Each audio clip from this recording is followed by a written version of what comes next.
Hey guys welcome back to our channel. రేపు Chinnaswamy stadium వేదికగా RCB versus DC ఒక exciting game ఆడబోతున్నారు. ఇది ఒక పర్ఫెక్ట్ బ్యాటిల్ అనే చెప్పుకోవాలి. బికాస్ ఆఫ్ ఈ సీజన్ లో ఈ టీమ్స్ గ్రేట్ పర్ఫార్మెన్స్ చేస్తూ ఉన్నారు. డీసీ 3 మ్యాచెస్ ఆడితే ఆ 3 మ్యాచెస్ లోనూ గెలిచి అన్బీటెన్ సైడ్ గా ఉంటే, on the other hand RCB 4 matches ఆడితే దాంట్లో 3 మ్యాచెస్ గెలిచి అల్టిమేట్ పర్ఫార్మెన్స్ ఇచ్చారు. మరి 2 టీమ్స్ కి 4th విక్టరీ కావాలి.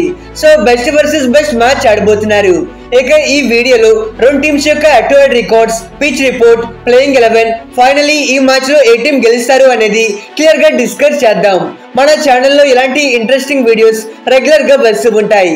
మీరు ఈ వీడియోస్ అవి మిస్ అవ్వకూడదు అనుకుంటేనే మన ఛానల్ ని సబ్స్క్రైబ్ చేసి పక్కనే ఉన్న బెల్ ఐకాన్ ని ఆల్ లో పెట్టుకోండి. Now let's get started. First of all head to head records విషయానికి వచ్చేస్తే ఓవరాల్ గా వీళ్ళ మధ్య 31 మ్యాచెస్ జరిగితే దీంట్లో ఆర్సీబీ 19 టైమ్స్ గెలవగా డీసీ 11 సార్లు అయితే గెలిచారు. So clearly RCB team dominating చూపిస్తున్నారు. 60% ఆఫ్ ది అడ్వాంటేజ్ ఆర్సీబీకి ఫేవరబుల్ గా ఉంది. ఇక వెన్యూ స్టాట్స్ అండ్ కండిషన్స్ చూసుకుంటే ఓవరాల్ గా చిన్నస్వామి స్టేడియంలో 96 ఐపీఎల్ మ్యాచెస్ జరిగితే దీంట్లో ఫస్ట్ బ్యాటింగ్ చేసిన టీమ్స్ 41 టైమ్స్ గెలవగా చేజింగ్ చేసిన టీమ్స్ 51 టైమ్స్ అయితే గెలిచారు. మరో 4 మ్యాచెస్ వచ్చేసి నో రిజల్ట్ గా ముగిశాయి. సో సెకండ్ బ్యాటింగ్ చేసిన టీమ్స్ కి మ్యాచ్ గెలవడానికి మంచి అడ్వాంటేజ్ ఉంది. ఇన్ ఫ్యాక్ట్ ఈ సీజన్ లో ఈ వెన్యూలో ఒక మ్యాచ్ ఆడారు. ఆ మ్యాచ్ లో కూడా చేజింగ్ చేసిన టీమే మ్యాచ్ గెలిచారు. సో టాస్ గెలిచిన కెప్టెన్ మోస్ట్ లైక్లీ మొదట చేజింగ్ తీసుకోవచ్చు. ఇక పిచ్ రిపోర్ట్ చూసుకుంటే బేసిక్ గా చిన్నస్వామి స్టేడియం ట్రెడిషనల్ ఒక బ్యాటింగ్ ఫ్రెండ్లీ సర్ఫేస్.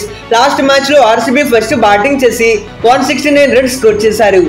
ఆర్సీబీ ఎర్లీగా వికెట్స్ కోల్పోయారు కానీ లేదు అంటే అరౌండ్ 200 రన్స్ స్కోర్ చేసుకుని ఉండేవాళ్ళు. అయితే గుజరాత్ టీం 18 ఓవర్స్ లోని టార్గెట్ ని చేసేశారు. మరి సెకండ్ ఇన్నింగ్స్ లో డ్యూ వస్తుంది కాబట్టి సో మిడిల్ ఓవర్స్ లో వికెట్స్ తీసుకోవడం బ్యాటర్స్ కి ఒక డిఫికల్ట్ థింగ్ గా మారుతుంది.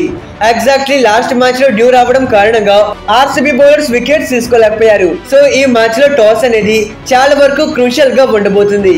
ఇక ఈ మ్యాచ్ కి సంబంధించిన డీసీ యొక్క ప్లేయింగ్ 12 చూసుకుంటే వీళ్ళు మేబీ ఒక చేంజ్ తో రావచ్చు.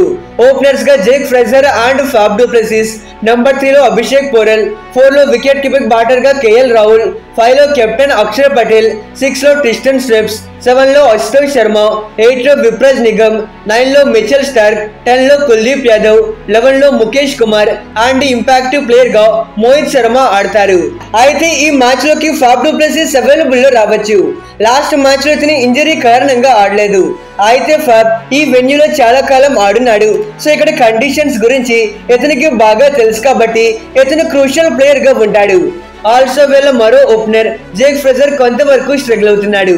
మరి చిన్నస్వామి లాంటి బ్యాటింగ్ ఫ్రెండ్లీ కండిషన్స్ లో ఆడుతున్నప్పుడు ఇతను ఈ మ్యాచ్ లో ఒక మంచి ఇన్నింగ్స్ ఆడాలి. అదర్వైజ్ కేఎల్ రాహుల్, అభిషేక్ పోరెల్, అశుతోష్ శర్మ ప్రతి ఒక్క బ్యాటర్ కూడా ఫ్యాంటాస్టిక్ ఫామ్ లో ఉన్నారు. అదే బౌలింగ్ విషయానికి వచ్చేస్తే ప్రతి మ్యాచ్ లో వీళ్ళ బౌలర్స్ ఫ్యాంటాస్టిక్ స్టార్ట్స్ అందజేస్తూ ఉన్నారు. Especially Mitchell Starc and Mukesh Kumar వీళ్ళిద్దరూ పవర్ ప్లే లో వికెట్స్ తీసుకొని అపోనెంట్ టీం బ్యాటర్స్ పైన ప్రెజర్ పెట్టగలుగుతున్నారు. నాట్ ఓన్లీ వీళ్ళిద్దరే కాదు, కుల్దీప్ యాదవ్, అక్షర్ పటేల్, మోహిత్ శర్మ ప్రతి ఒక్క ప్లేయర్ కూడా వికెట్స్ తీసుకొని ఇంపార్టెంట్ కాంట్రిబ్యూషన్ ప్రొవైడ్ చేస్తూ ఉన్నారు. ఈ మ్యాచ్ లో డీసీ బౌలర్స్ ఆర్సీబీ ఓపెనర్స్ ని క్విక్ గా అవుట్ చేయగలిగితే వాళ్ళని ప్రెజర్ లో పెట్టచ్చు. ఎనివే ఆర్సీబీ ప్రొబబుల్ ప్లేయింగ్ 12 విషయానికి వచ్చేస్తే వీళ్ళు మేబీ ఎటువంటి చేంజెస్ కూడా చేయకపోవచ్చు. ఓపెనర్స్ గా ఫిల్ సాల్ట్ అండ్ విరాట్, 3 లో దేవదత్ పడిక్కల్, 4 లో కెప్టెన్ రజత్ పడిక్కల్, 5 లో లియం లివింగ్స్టోన్, 6 లో జితేష్ శర్మ, 7 లో టిమ్ డేవిడ్, 8 లో కునాల్ పాండ్యా, 9 లో భువనేశ్వర్ కుమార్, 10 లో ఎస్ దయాల్, 11 లో జోస్ సజ్జలుడ్ అండ్ ఇంపాక్టివ్ ప్లేయర్ గా సుయేష్ శర్మ ఆడతారు. అయితే ఆర్సీబీ టీం నుంచి వండర్ఫుల్ గేమ్ చూస్తూ ఉన్నాం. ఎస్పెషల్లీ బ్యాటింగ్ విషయానికి వచ్చేస్తే ఒక బ్యాటర్ అవుట్ అయినా గానీ మరో బ్యాటర్ రెస్పాన్సిబిలిటీ తీసుకొని మ్యాచ్ విన్నింగ్ నాక్స్ ఆడుతూ ఉన్నారు. లాస్ట్ మ్యాచ్ లో విరాట్ కోహ్లీ, దేవదత్ పడిక్కల్, రజత్ పడిక్కల్ అండ్ జితేష్ శర్మ ప్రతి ఒక్కరు ఎక్సలెంట్ గా పెర్ఫార్మ్ చేశారు. సిమిలర్లీ బౌలింగ్ విషయానికి వచ్చేస్తే చాలా వరకు ఎక్స్పెన్సివ్ గా ప్రూవ్ అవుతున్నప్పటికీ but at the same time wickets కూడా తీసుకోగలుగుతున్నారు. Especially Josh Hazlewood and Yash Dayal వీళ్ళిద్దరూ వికెట్స్ తీసుకుంటున్న ప్రతిసారి ఆర్సీబీ టీం మ్యాచెస్ విన్ అవుతున్నారు. మరి డీసీ లాంటి ఒక స్ట్రాంగ్ బ్యాటింగ్ లైన్ ఉన్న టీమ్ తో మ్యాచ్ ఆడుతున్నప్పుడు వీళ్ళు రెగ్యులర్ ఇంటర్వెల్స్ లో వికెట్స్ తీసుకొని ఆ టీం పైన ప్రెజర్ పట్టాలి.